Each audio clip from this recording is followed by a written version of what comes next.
যতদূর চোখ যায় মানুষ আর মানুষ। সংসদ ভবন এলাকা, এখান থেকে যতদূর চোখ যায় দেখা মিলছে মানুষ আর কেবল মানুষ। তারা এসেছেন খালেদা জিয়াকে বিদায় জানাতে।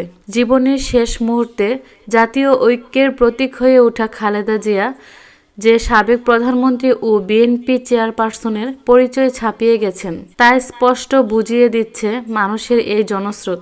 সারা দেশ থেকেই ছুটে এসেছে মানুষ বাংলাদেশের নেতা খালেদা জিয়াকে বিদায় জানাতে। স্বয়ং প্রকৃতিও খালেদা জিয়াকে বিদায় জানাচ্ছে। গেল কয়েকদিনের কনকনে ঠান্ডা দূর করে মিষ্টি রোদ উঠেছে নগরীতে। তাতে কিছুটা স্বস্তি পাচ্ছে আগত জনতা। দুপুর ১:৩০টার দিকে দেখা গেছে সংসদ ভবন এলাকা, মানিক মিয়া এভিনিউ এবং আশেপাশের সড়ক জুড়ে মানুষের ঢল। এই স্রোত পৌঁছে গেছে ফার্ম গেটেও। দুপুর ২টায় খালেদা জিয়ার জানাজা অনুষ্ঠিত হবে। তারপর স্বামী জিয়াউর রহমানের পাশে তাকে সমাহিত করা হবে।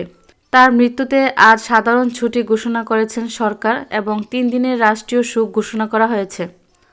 কঠোর নিরাপত্তায় সকাল ১১টা ৪৮ মিনিটের দিকে জাতীয় সংসদ ভবনের দক্ষিণ প্লাজায় পৌঁছে বেগম খালেদা জিয়ার মরদেহ রাষ্ট্রীয় প্রটোকলে লাল সবুজ রঙের জাতীয় পতাকায় মোড়ানো ফ্রিজার ভ্যানে করে তার মরদেহ আনা হয়। এর আগে বেলা ১১টার দিকে ছেলে গুলশানে তারেক রহমানের বাসা থেকে খালেদা জিয়ার মরদেহ বহনকারী ফ্রিজার ভ্যানটি যাত্রা শুরু করে। তার আগে সকালে রাজধানীর এভারকেয়ার হাসপাতাল থেকে গুলশানে নেওয়া হয় খালেদা জিয়ার মরদেহ।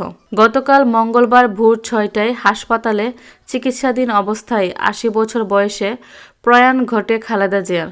তিনি দীর্ঘদিন ধরে হৃদরোগ, ফুসফুস, লিভার, কিডনি ও ডায়াবেটিস সহ নানান জটিলতায় ভুগছিলেন।